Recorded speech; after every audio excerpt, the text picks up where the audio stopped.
Toutes les peurs ne se résument qu'à une seule peur, la peur de la mort.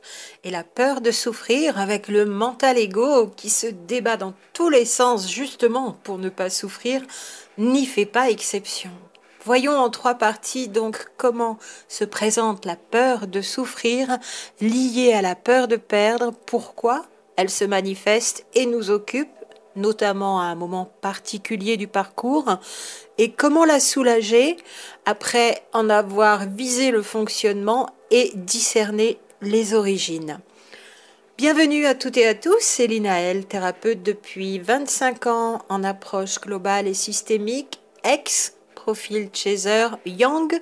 Nous reprendrons ce sujet Chaser Yin, Chaser Yang ou Runner Yin, Runner Yang. Est-ce possible? Qui fait quoi? Qui est quoi? Sur ce parcours et bienvenue donc pour ce nouveau sujet qui ne concerne pas que les connexions d'âme, dont âme jumelle, flamme jumelle, mais qui concerne toutes les rencontres et toutes les relations. La peur de souffrir concerne toutes les relations et peut donc aussi concerner les connexions d'âme. Et peut-être dans certains cas, selon les avancées dans les guérisons, les âmes jumelles, flammes jumelles. Alors premièrement, comment se présente la peur de souffrir à cause de la peur de perdre qui est sous-jacente? Cette souffrance se présente le plus souvent à chaque moment où il y a un au revoir, à chaque petite séparation temporaire, avec parfois de manière plus ou moins inconsciente la peur d'être séparé plus longtemps, la peur de ne pas voir l'autre revenir, la peur que l'autre tout à coup ne veuille plus de cette relation. Ce sont souvent des peurs irrationnelles d'ailleurs. Ou s'il n'y a pas de relation, même si elle ne se résume qu'à une relation amicale, pro-familiale, avec la belle famille interposée par exemple, la peur que des changements viennent mettre de l'éloignement.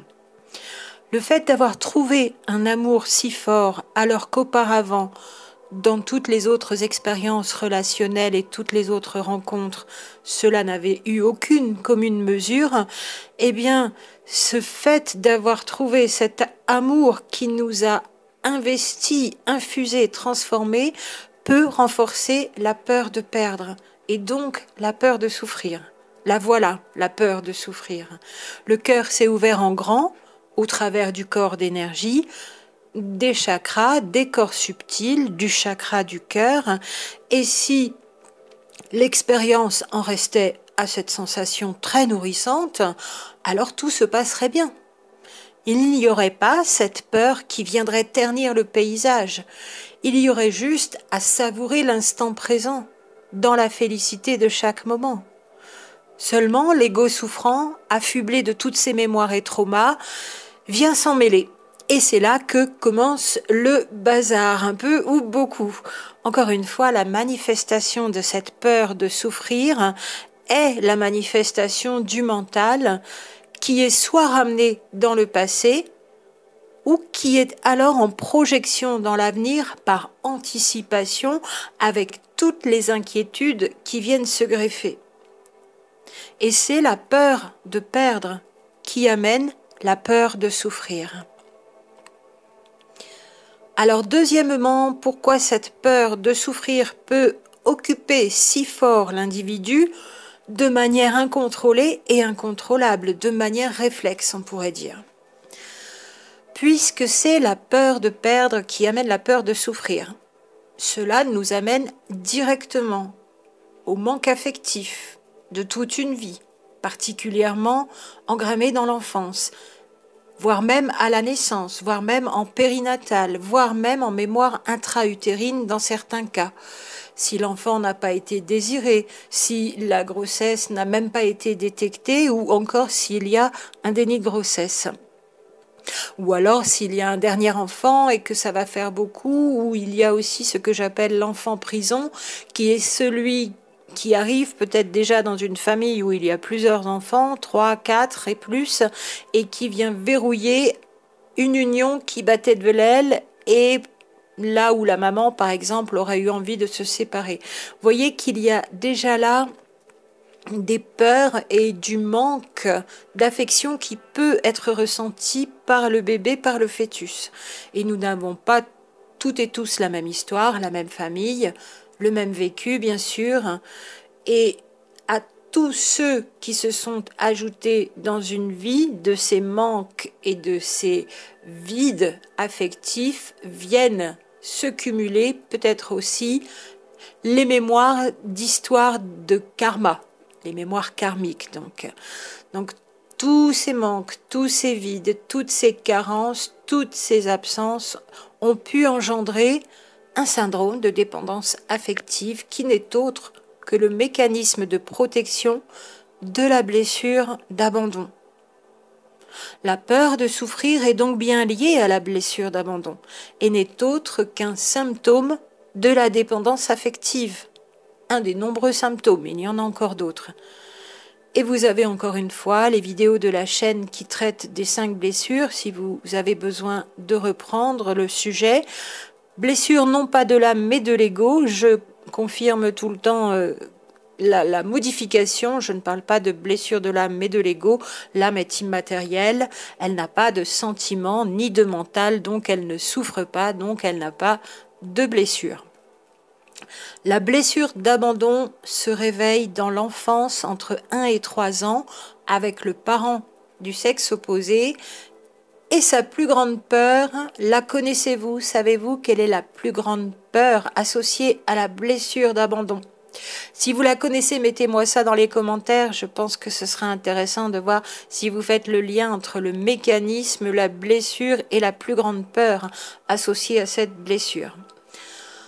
Avec la peur de perdre peut se manifester également cette autre blessure, la blessure de trahison, avec le contrôle comme mécanisme de défense, ça vous le savez par cœur aussi.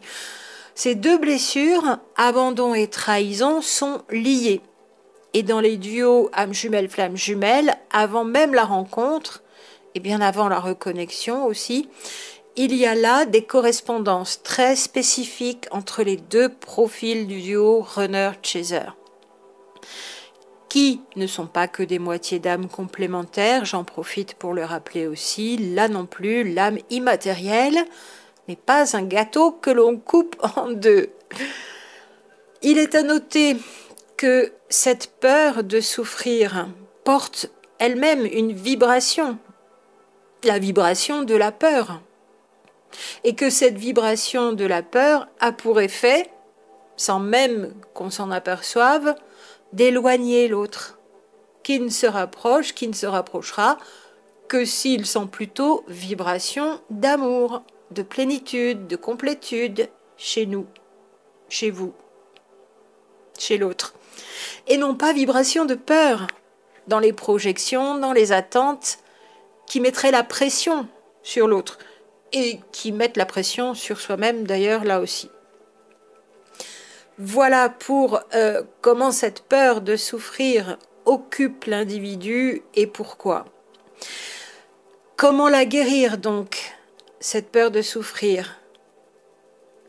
Au travers aussi de la manifestation de la peur de perdre, qui nous rappelle à la blessure d'abandon.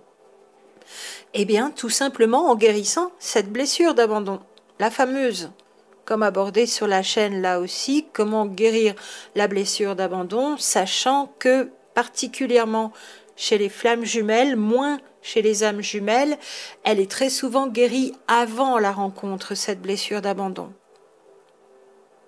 Et bien sûr, pour les relations karmiques, elle sera très forte encore, cette blessure d'abandon dans la dépendance affective. C'est assez typique d'ailleurs.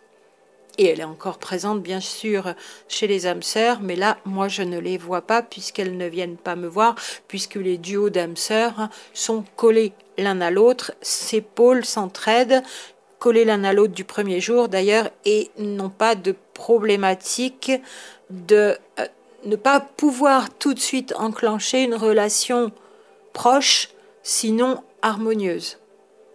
Par contre, elles sont loin d'avoir tout guéri, les âmes sœurs, alors que c'est ce qui est demandé dans les relations karmiques, d'avoir guéri le karma à deux, et dans les connexions d'âme, âme jumelle, flamme jumelle, d'avoir particulièrement guéri ce qui empêche le plus d'accéder à des vibrations 5D. Donc elle est très souvent guérie avant la rencontre chez les flammes jumelles plus que chez les âmes jumelles, et alors que dans les milieux de la psychologie, il est souvent dit qu'il n'est pas possible de guérir complètement de ces blessures, que ce soit la blessure d'abandon, de trahison ou les trois autres d'ailleurs pour les 5 principales, mais qu'il serait tout juste possible de les atténuer un peu ou beaucoup et de mieux vivre avec. Ce qui est logique, que la psychologie se place un peu ou beaucoup dans l'impuissance et en échec par rapport à la guérison totale de ces blessures, puisque ces blessures de l'ego sont engrammées dans le corps et ont besoin d'être délogées à de multiples niveaux, successifs en effet domino, en empruntant la voie énergétique, émotionnelle aussi. Voilà pourquoi la psychologie est en échec pour amener une guérison totale.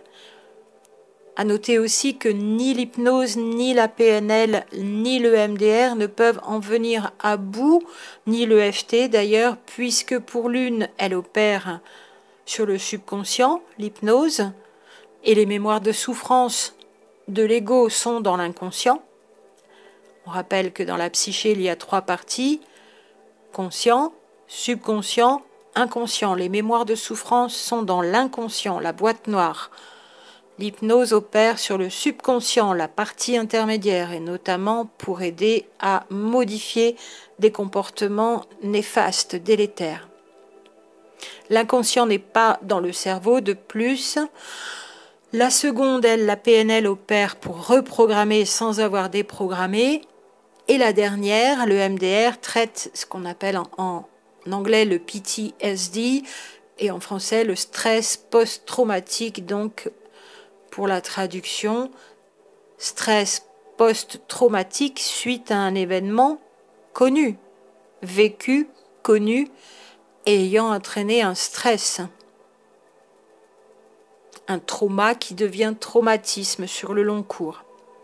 Or, pour guérir complètement, la solution se trouve à un niveau énergétique toujours, à un niveau énergétique et mémoriel, en systémie, en correspondance, dans des pratiques thérapeutiques couplées et transversales, et bien sûr, au mieux, ça c'est bien plus décuplé pour la guérison, quand tout cela est accompagné d'un développement spirituel, dans une libre spiritualité, franchissant les limites de la religion, ressenties en ayant retrouvé à l'intérieur ce grand tout, à l'intérieur de nous-mêmes. Et il sera donc très précieux, ce développement spirituel, parce qu'il va permettre de pouvoir persévérer, de continuer, de développer sa foi et sa confiance en soi, dans le processus, dans la guérison, dans l'autre, dans tous les autres, de se nourrir d'amour et de voir à quel point l'aspect vibratoire de cette émotion suprême amour est un véritable guide et une aide énorme pour guérir de tout et de toutes les blessures et de la blessure d'abandon. Alors il est important d'aller rechercher les mémoires et comme elles sont invisibles, de savoir quels indices nous en donnent la teneur, de reprendre le fil conducteur de toutes les dimensions de l'être et dans cette pratique, il est donc nécessaire de connaître et de mettre en lien l'inconscient, le système nerveux, le système énergétique, les émotions et le corps physique principalement. Parfois, ça peut faire intervenir encore d'autres corps et d'autres subtilités. Voilà pour la peur de souffrir engendrée par la peur de perdre liée à la blessure d'abandon dans le mécanisme de protection qu'est la dépendance affective liée à une peur importante aussi qui, j'en suis sûre, va vous donner l'envie de l'inscrire en commentaire. Bravo à vous!